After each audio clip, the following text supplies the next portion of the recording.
Hello,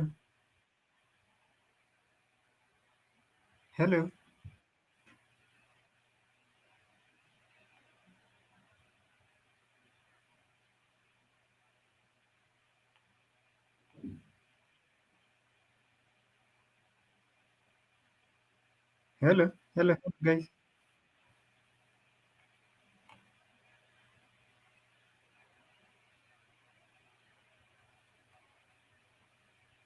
Hello.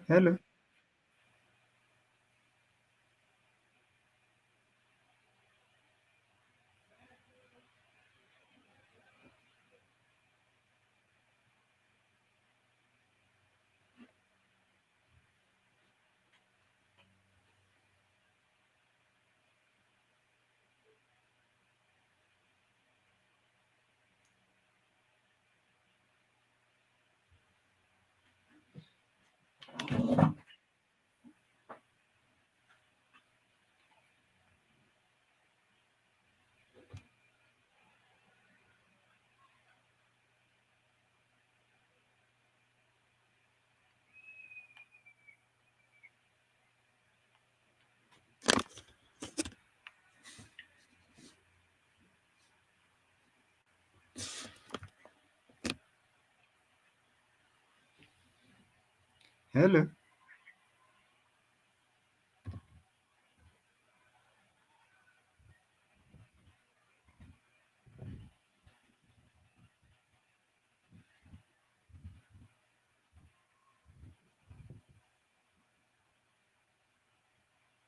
Hi, Eddie. Eddie.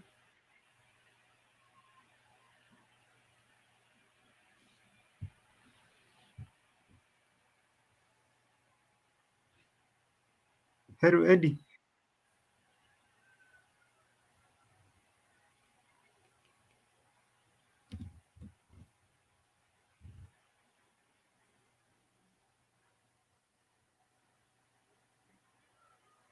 Eddie.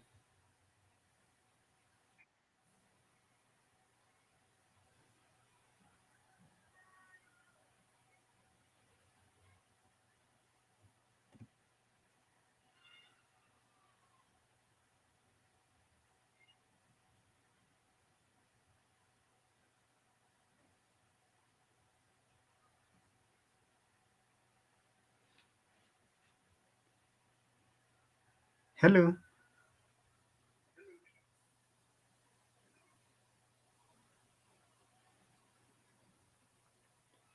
Hello. Hello.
Are you guys getting me? You can unmute and talk to me.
Okay, guys, if you are getting me, we will continue with the lesson. Let me just share my screen with you so that you can see whatever we wanted to discuss today.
So today we will proceed, hoping you are getting me clearly with the topic of the day.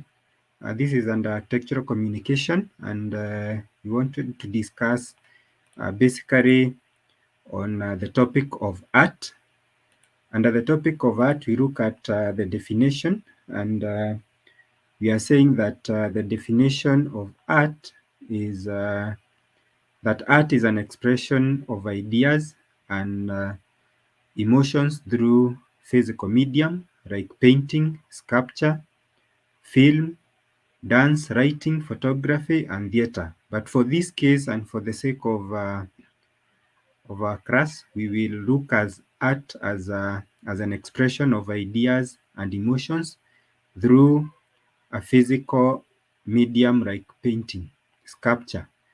But others will concentrate on film, writing, and the rest. But for our case, we will concentrate with the uh, definition of art as a medium, as a physical medium like painting and sculpture. Therefore, there are various tools and materials that are used in art, and one of those materials are tools and materials that we have. We have pencils. We also have paper. We also have markers, and we also have drawing instruments and paint. Again, we also have erasers, cutting knives, colored pencils, and crayons. And these are materials that are used to express different emotions, different ideas uh, in the physical medium by producing something like a painting and a sculpture. Therefore, we will also look at visual organization principles, and we will deal with basically two major parts. One of them is elements of art and principles of art. So when we talk of the element of art, we talk of things like color, form, line, shape, space, and texture. And then when we talk of principles of art, we are basically talking of things like scale, proportion, unity, variety, rhythm, mass, shape, balance, volume, perspective, and depth. So we look at a number of these things. We'll start with the elements of art, and we will look into detail and see when we talk of color, what do we mean? When we talk of form, what do we mean? And the rest. Therefore, let us start with the elements of art, and we'll start with the first element of art, which we are calling the color. And we are saying that color is the visual perception seen by the human eye. seen by the human eye. And the modern color wheel is usually designed to explain how color is arranged and how color interact with each other. In the center of the color wheel are usually three colors, that is the primary colors. And when we talk of the primary colors, we basically refer to the red, yellow, and blue. Red, yellow, and blue. Those are the primary colors that usually uh, those are the primary colors that are there. That is red, yellow, and blue. Then we are also saying that the second circle in is usually the secondary colors, which are the two primary colors that are usually mixed together. So therefore, we talk of primary colors as red, yellow, and blue. And therefore, when you mix red and blue, you get purple. When you mix red and yellow, you get orange. And when you mix blue and yellow, you get or you create green. And then of course, the outer circle from the tertiary from the secondary color is usually the tertiary color, and which are usually the mixture of the primary color with the adjacent secondary color. So basically in color, what you are saying is that as basics, we have the primary color, red, yellow, and blue. And then from the primary color, we usually get the secondary color by mixing either two of the primary color to get a secondary color. Then for us to get a tertiary color, we'll need to mix a primary color and a secondary color to get a tertiary color. So we'll see that in an expression through the color wheel that we have here. And we are saying that the red, yellow, and blue are the primary colors. And when we mix red and yellow, we get orange. When we mix red and blue, we get green. When we mix red and blue, we get green. And when we mix green and when we mix blue and red, we get violet or purple. When we get mix red and blue, we get violet or purple. Then we are saying that now green, orange, and violet will give us the secondary color, which we've obtained by mixing either two of the primary colors. Red and blue, you get red and yellow, you get orange. Yellow and blue, you get green. Blue and red, you get violet. Then for us to get tertiary color, or what we call intermediate color in another name, is we need to mix the adjacent primary color and the secondary color. So red is a primary color, violet is a secondary color. When you mix the two, you get a tertiary color, that is red violet. When you mix blue and violet, you get blue violet. When you mix blue and green, you get blue green. When you mix green and yellow, you get yellow green. And that's how we generate the tertiary color. Then the other element of art is value, and we are saying that this refers to how adding black or white to color changes the shade of the original color. The addition of black or white to one color creates a darker or lighter color, giving artist generation of one color for shading and highlighting in painting. So this is basically how the value of the color changes when you add either black or white, and we'll see that with an illustration. Therefore, we also have saturation, and we are saying that saturation is the intensity of color, and when the color is fully saturated, the color is the purest form or the most authentic version. So when color is in purest form, that's when we say it's in saturation.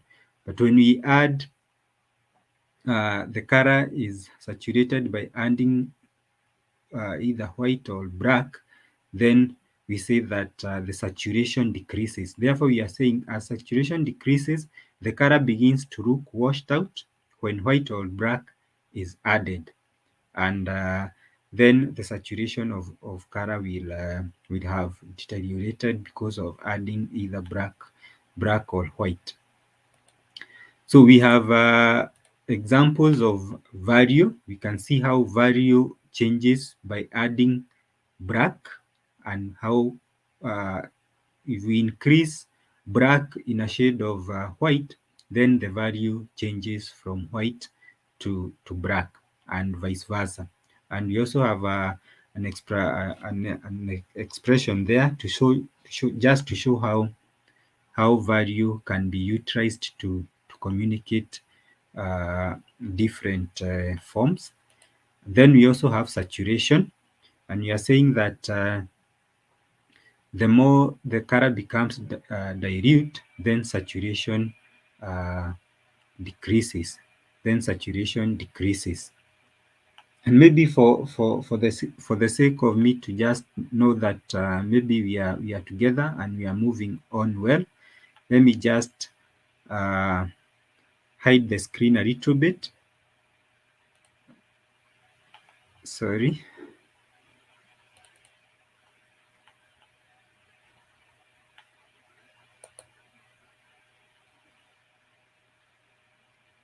Let me just end the show a little bit so that I know we are together and we are moving on. We are moving on well.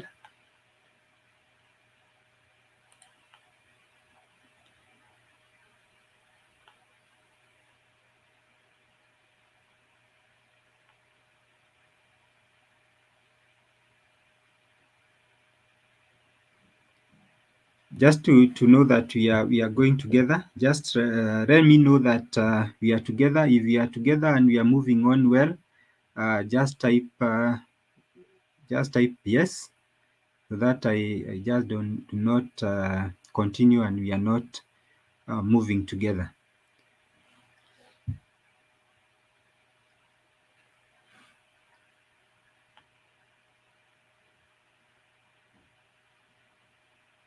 Okay, I can see Samuel Waiganjo has said we are moving on well together.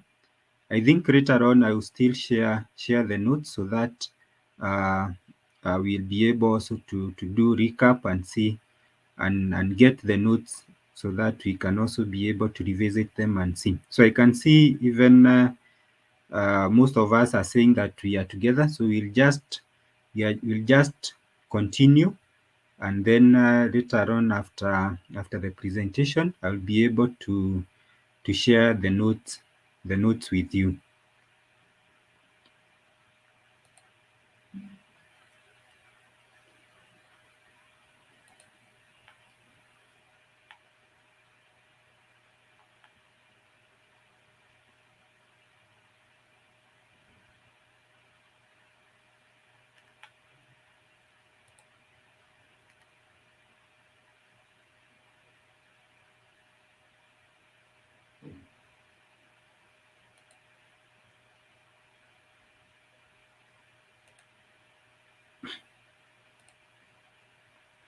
I'm just connecting again. Let me share again so that I'm sure that we are going together.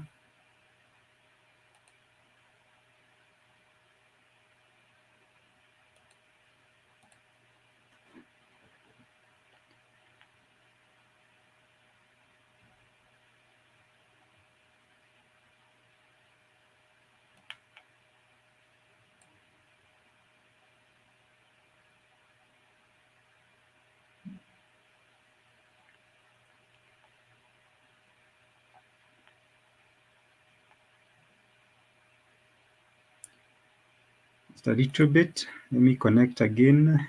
Just a little bit.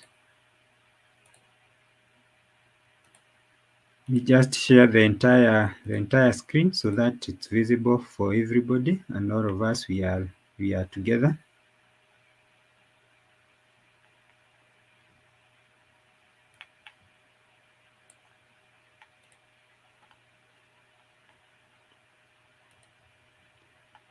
So we have we've looked at value and saturation, and then let's move on and look at another element of art, and that is rhyme. Rhyme is very important in art because rhyme, we are saying that a rhyme is an art in art is primarily a dot or a series of dots. So basically, rhymes are usually generated from continuous dots that are placed quite closely together, and that's when they will give us whether it's a straight line, a zigzag line, a wavy line, and we are saying that the dot forms a line which can vary in thickness, color, and shape. Just a minute.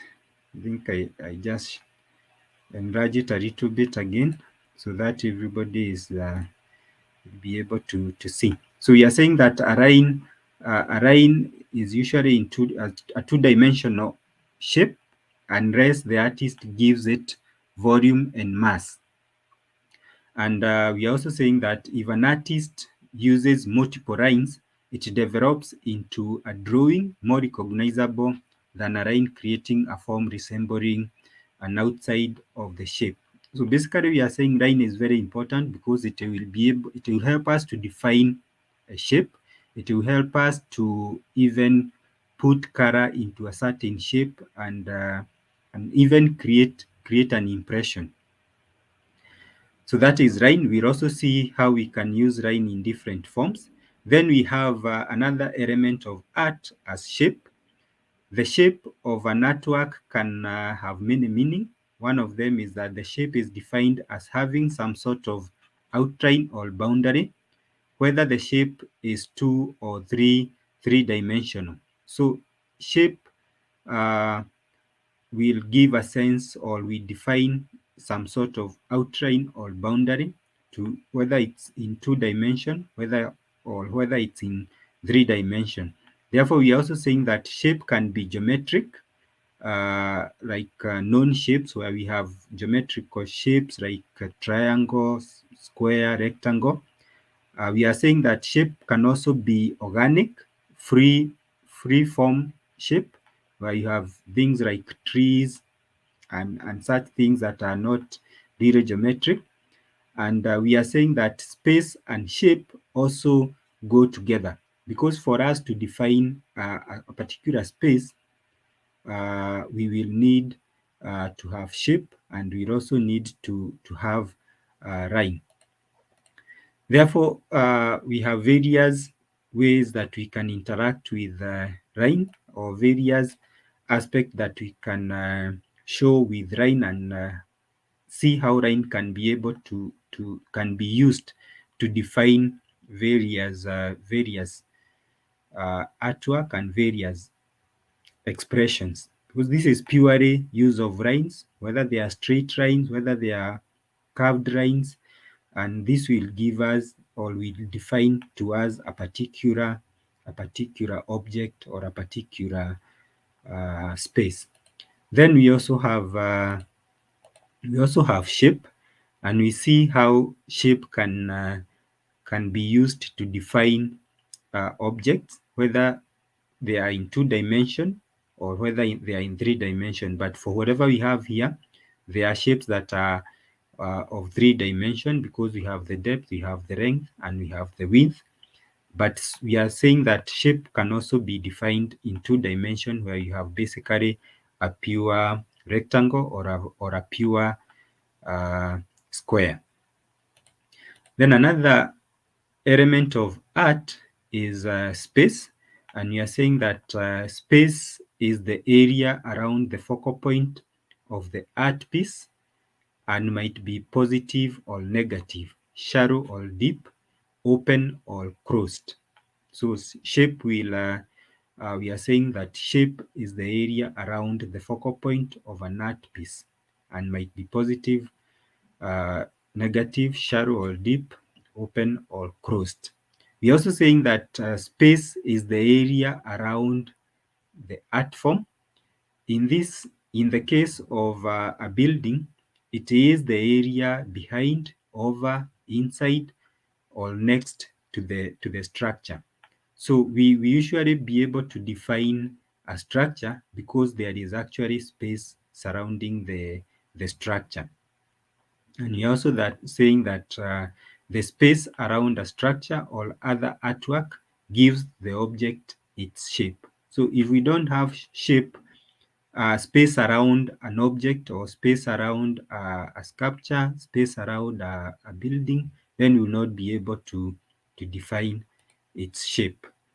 We also have another element of art, and that is texture. And you're saying that texture can be rough or smooth to the touch, imitating a particular feel or sensation. Texture can be rough or smooth to the touch, imitating a particular feel or sensation.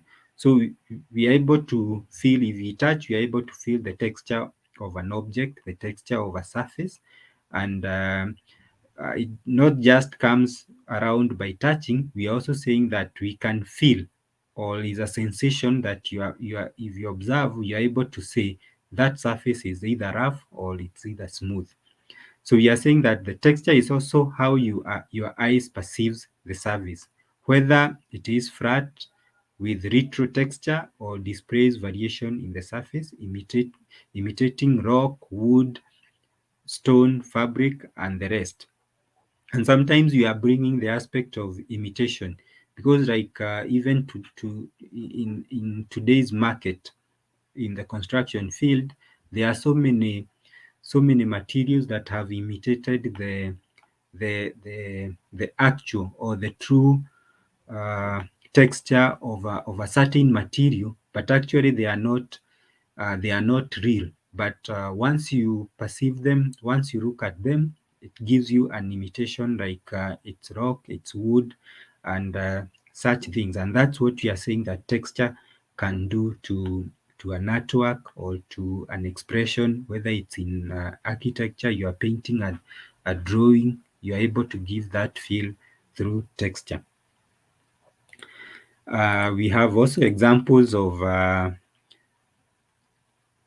space, and this is how space can be defined by object.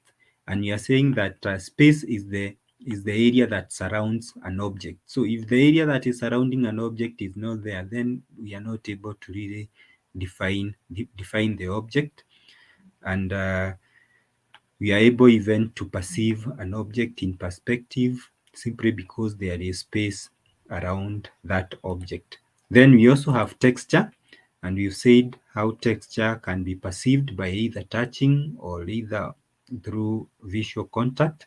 And you are able to tell that this texture, it could be rough, this texture could be smooth, this texture is wood, this texture is stonework, and the rest of those things. And these are elements that come in handy when you are sketching expressions in architecture. So it doesn't basically means when you want to produce a painting, but generally architecture borrows heavily in art, though it has still aspect of the engineering component, but it basically borrows heavily in art and the way we express our architectural expressions. Then we have principles of art. So we were looking at the elements of art, but now we have principles of art, and one of the principles of art is balance. And we are saying that the balance in a piece of art refers to the distribution of weight or the apparent weight in that piece. So the way, if you are drawing an elevation of a certain building, we'll be able to see whether the elevation is balanced or not by the way the distribution of the elements in that elevation have been distributed. So you'll either be able to tell whether the elevation is balanced or not. And we are giving an example and saying that arches are built for structural design and to hold the roof in place, allowing for passage of people below the arch and creating balance visually and structurally. So we are saying use of arch is one of the ways that you are able to show balance in a particular space. But basically, when you talk of balance, is we are basically gauging how our right and left hand side of any particular piecework has been organized, whether it's balanced or not. And maybe before we even go to contrast, it's good also to mention that when you talk of balance, we also have the aspect of whether an expression is symmetrical or is asymmetrical. Symmetrical is where your left-hand side basically looks the same as your right-hand side. And when an artwork or an expression in architecture is not symmetrical, which we say is asymmetrical, then it basically means that the left-hand side and the right-hand side, the elements are not balancing, and hence they are not symmetrical. Then we also have contrast, and we are saying that contrast is defined as the difference in color to create a piece of visual art. So just how you interact with color, how you use different colors to create a visual art, whether it's a painting, whether it's an elevation, the way you render it, that will give contrast. But the aspect here we are talking of use of different colors. And we are saying that, for instance, black and white is a non-stark contrast and brings vitality to a piece of art, or it can ruin the art with too much contrast. So therefore, contrast is very important because it gives now that the visual aspect of a piece of art or piece of a architectural expression. So we also have examples of how we can represent or we can define balance. Like for this case, we have this star shape and the way that it has been expressed. Basically, this will give us a symmetrical balance where what is happening to your left hand side is what is happening to the right hand side. Unfortunately, I didn't bring in another one for asymmetrical balance, but maybe that's something that we can explore even in our own free time. Then we also have contrast, and we are saying that contrast is how you bring two or more colors to create an expression or a visual expression. And you're saying that the way they interact and the way that you use them is very important, because you might overdo one and maybe not be able to communicate properly. Then we also have another principle of art, that is emphasis. And we are saying that emphasis can be color, unity, balance, or any other principle or element of art used to create a focal point. So when you use color, unity, balance, or any other element in any other principle or element of art to create a focal point in a particular architectural expression or in a particular artwork, then that gives us the principle of emphasis, because that which you've used to create a focal point now emphasizes, gives us an emphasis on that particular work or piece of art. We are also saying that artists will use emphasis like placing a string of gold in a field of black, in a field of dark purple. The color contrast between the gold and dark purple causes the gold lettering to pop out, becoming the focal point. So that is just an example of how emphasis can can be demonstrated. Then we also have another principle of art, that is rhythm or movement. And we are saying that rhythm in a piece of art denotes a type of repetition used to either demonstrate movement or expanse. Rhythm in a piece of art denotes a type of repetition used to either demonstrate movement or expanse. So when you use a particular element repeatedly, it gives us rhythm or it gives movement from one point of a drawing to the other. And we are saying that, for instance, in a painting of waves crashing, a viewer will automatically see the movement of the wave as the wave finishes. So an expression where you are depicting a painting of wave crashing, so the viewer will be able to see the movement, how the movement is, the waves have moved from a slower aspect of that movement until the wave crashes or finishes at the end of the crashing effect. And we are also saying that the use of bold and directional brushwork will also provide movement in a painting. So there is a way you can use brushwork to show direction and movement from one point to the other. So we also have some examples of the same, like emphasis. And we've said that you can see the aspect of the white piecework as a component in this. It gives us emphasis or a focal point in this particular arrangement, and your eyes will tend to be drawn to the central piece, which is different from the others. So that becomes the focal point for this particular one. And for this case, we've used maybe color to show the focal point of this particular element.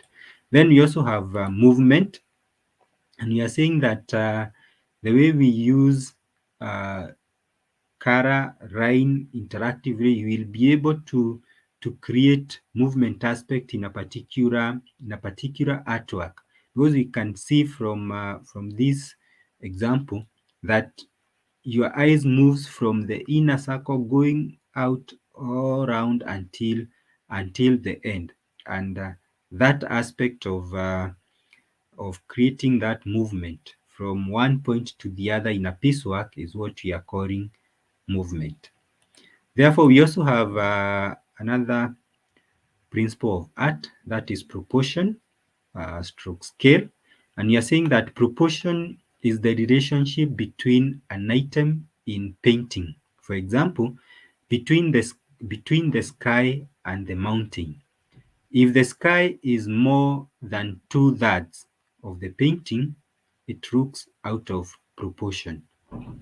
If the sky is more than 2/3 of the painting, it looks out of proportion. Then when you talk of scale, we are saying that the scale in art is similar to proportion, and if something is not to scale, it looks odd.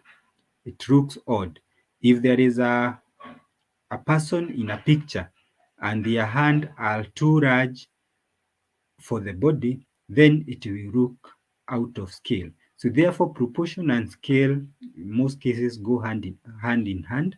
And we are saying that if you are drawing a picture of a person and then the hands are not proportional, or they are too big compared to the body of that person, then basically it looks abnormal. It looks out of scale.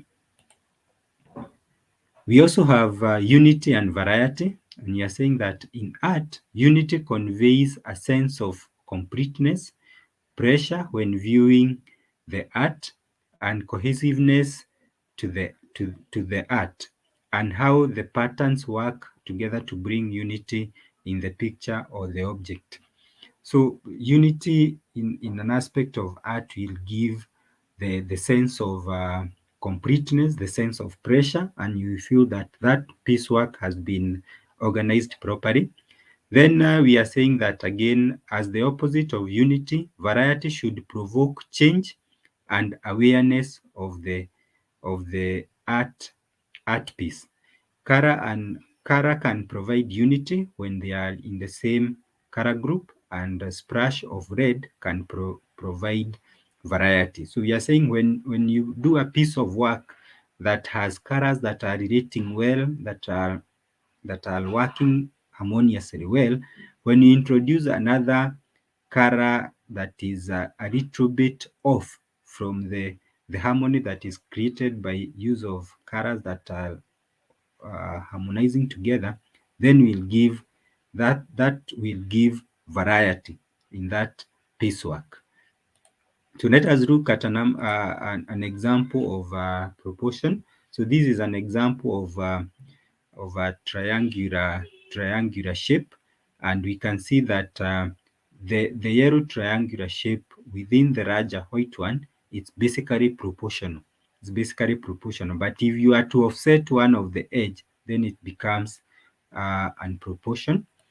Then you also have variety, and this is an example of how you can create variety by use of different colors, different colors.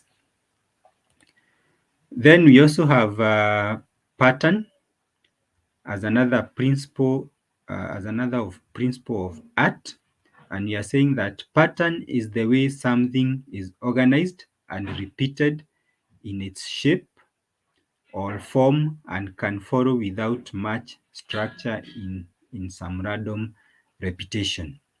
Pattern might branch out similar to pattern might branch out similar to flowers of a plant or form of spiral and circular uh, and circles as a group of soap bundles or seem irregular in a cracked, dried mud.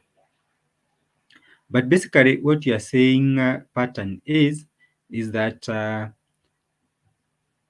the way you generate particular shapes or forms following in a particular manner, and the way they are organized, then it will give you pattern.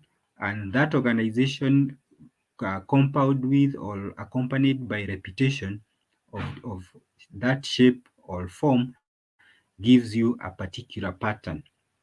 And for that case, we have an example of a pattern, and we can see from this demonstration here, or from this example, you can see how the various shapes has been repeated a number of times to create a certain pattern.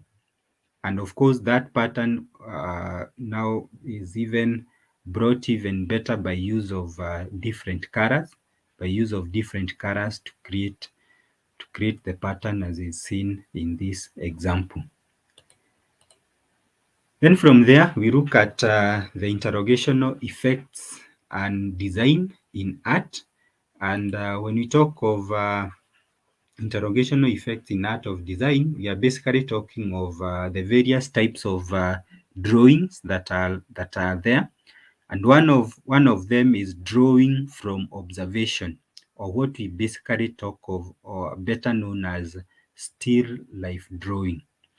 And when you talk of still life drawing, we are basically saying that these are drawings of non-living objects arranged in a specific way to create meaning or visual effect. So still life drawing or drawing from observation is drawing of non-living objects arranged in a specific way to create meaning or visual effect. And an example of that is if you would organize different shapes, you place them on a table or on a flat surface, and then you redraw them the way you perceive them. That is drawing from the observation or still life drawing. And these are examples of still life drawing. Then we also have another type of drawing, that is drawing from memory. And when you talk of drawing from memory, we are just basically saying that you are drawing something that you have seen before. You've seen before, something you've seen before, but then now you just draw from memory. You just try to memorize what you saw and you redraw that. A good example is if you are to just sit down and redraw a building like KICC.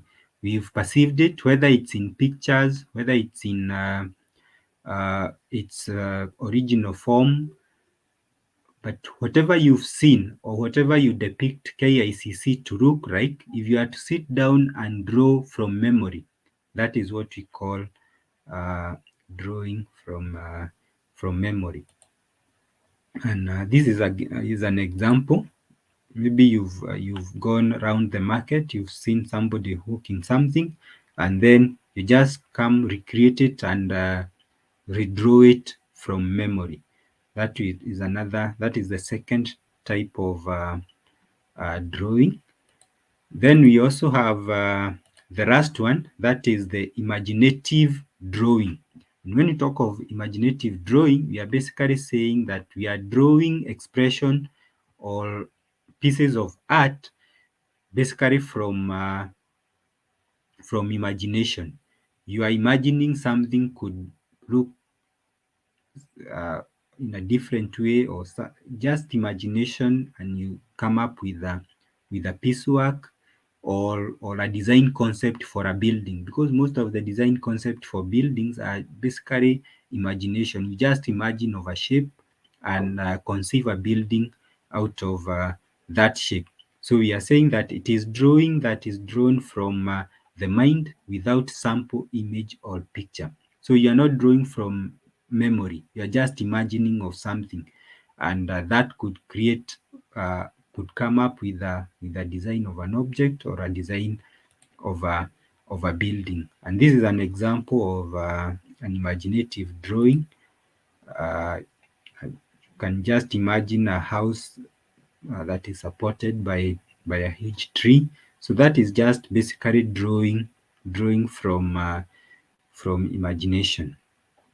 So this brings us to the end of the two areas that we've looked at. That is majorly the topic was art. We've looked at the various, the definition of art, tools and materials that are used. We've also looked at the elements of art, and we've also looked at the principles, and finally we've winded up with the various methods that we use to produce artwork or to produce architectural expressions. So I think we will stop at that. Just as I had said before, I will be able to maybe share the notes so that we are able to also recap properly. Maybe as we wind up, maybe we can you can just leave comment, and so that I'm able to see whether this lesson was worth it, whether you've been able to get the content of the day, because this is also another area that I felt we needed to look at. We never know what might come in an exam. So kindly, I think I'm done. Just as you leave, just leave me a comment so that I know how the stream has gone, and maybe later on we'll try to engage further and see how we can improve even live comments, and even maybe the audio bit of it. So kindly, as you leave, just leave me a comment so that I see and I know how the presentation has gone. Otherwise, I want to thank you for logging in and for joining in the stream. I wish you all the best as we continue to prepare even for the exam. Otherwise, I wish you all the best the rest of the day and the days to come. Thank you.